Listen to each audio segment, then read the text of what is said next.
ភ្លេចពាក្យម៉ែផ្ដាំចូលក្រុងលួចផ្សំពូជស្នេហ៍ខ្លោចផ្សានិស្សិតកំរិតបរិញ្ញាភ្លេចអស់សាវតាខ្លួនកូនអ្នកស្រែពុលដីទីក្រុងជាផ្កានីឡុងស្រស់ឥតក្លិនស្នេហ៍លែងគិតញើសឈាមពុកម៉ែលោកប្រឹងធ្វើស្រែផ្ញើប្រាក់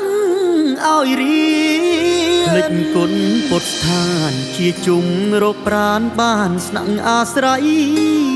ក្រមលុបព្រះរតនត្រ័យបណ្ដុះ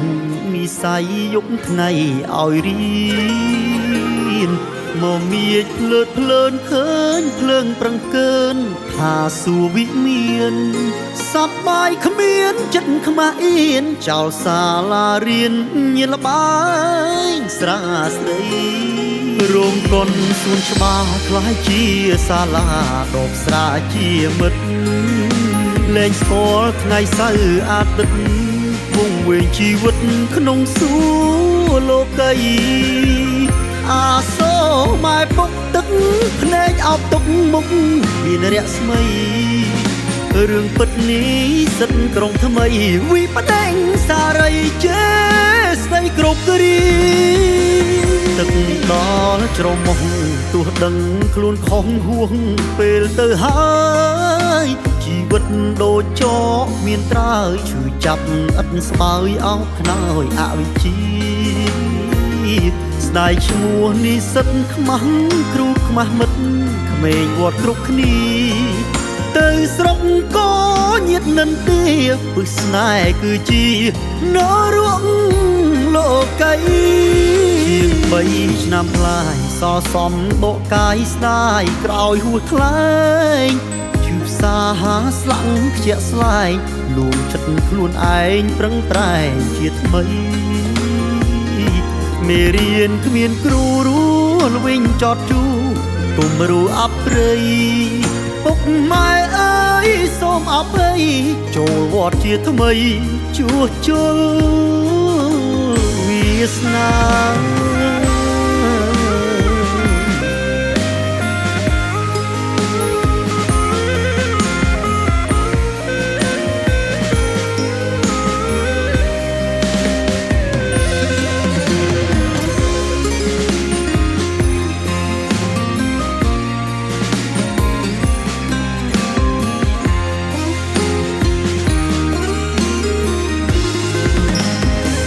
ទឹកដល់ច្រមុះ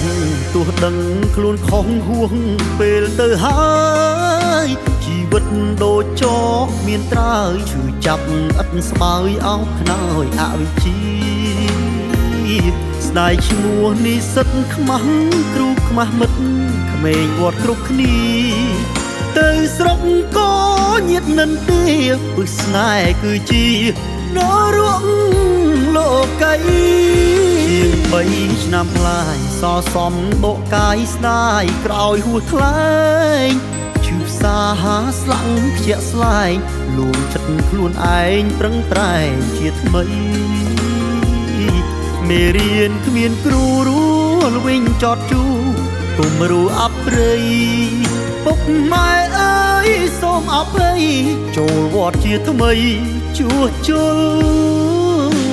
វាសនា